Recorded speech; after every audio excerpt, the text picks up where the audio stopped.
Mass masala movies in the Tollywood industry often face the challenge of having a huge budget that truly reflects on the screen.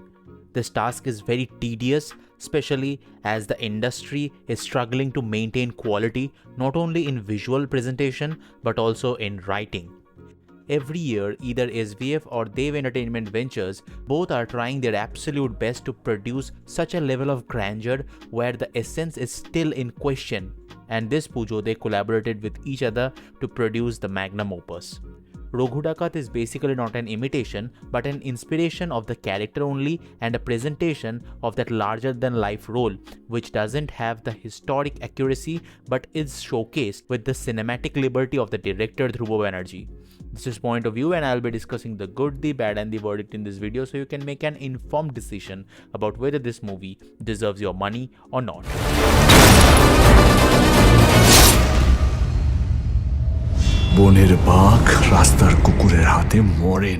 First, the good. The production designing. Two of the biggest names in the industry collaborated with each other, so the visuals were meant to be reflected on the screen, and that has happened. Most of the movie had the huge sets to replicate the periodic timeline, and those were absolutely on point. This has to be the main highlight of the movie. That's how beautifully it reflected the timeline with the designing of such huge sets. Look, VFX in this industry has some financial boundaries, so that can be neglected, and the rope designing in the fight sequences itself I think could be better, at least at the choreography level, and have to appreciate the makeup team for such amazing and dynamic designing for the characters. The cinematography. Cinematographer Shomi Khaldar has done appreciable work. In retrospect, I think this movie has such beautifully taken shots, and I'm talking about a mass movie. The close-ups and the wide angles were taken in a very attractive manner to hook the character, although at the editing level those were heavily chopped, especially at the fighting sequences. I mean, what's the need of 4 different cuts in between a jump? Apart from that, the movie was really very lavishly shot. The music. I actually didn't like the scores in the promotional materials, but those were actually flourished in the movie. Rothijit and Nilayan have done a brilliant job in terms of score designing. Mostly in the fight sequences, the scores were enhancing them, but still the songs were not working at all. Those were like the blockages in the flow of the narrative. I understand those were solely for the marketing purposes, but after a point I got annoyed with them. Anirban Chatterjee. Although having the huge ensemble, I only found Anirban as the saving grace for the movie. Anirban as Mohindra Bormon was a force to be reckoned with, a complete maniac who's done this pivotal role in the smoothest manner. In the first half, his presence was equally important with the main lead and thoroughly balanced, and there he performed his total best. And now the disappointing aspects. The characters in the screenplay. These were numerous, surrounding the main lead, which is necessary. However, the way they were designed and integrated into the story added little value. Mostly were poorly written and introduced abruptly, making it difficult to connect with the main lead. The mother-son relationship and the love triangle they attempted to establish were both abysmal and nonsensical, resulting in moments that were unintentionally funny.